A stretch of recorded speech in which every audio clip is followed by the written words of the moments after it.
Pemirsa, meskipun kasus COVID sedang meningkat, pemerintah Kota Makassar tetap melakukan pembelajaran tatap muka 100% dengan mengacu pada SKB 4 Menteri.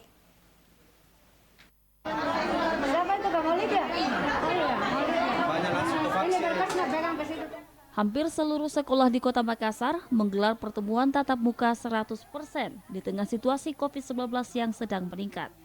Kepala Dinas Kota Makassar, Mahyudin, menerangkan, Kota Makassar saat ini menerapkan PPKM level 2, sehingga proses pembelajaran tatap muka tetap mengacu SKB 4 Menteri dengan proses 50-50 dan pelaksanaan 100%. Di mana Kota Makassar sampai hari ini kan masih level 2, sehingga dalam SKB itu PTM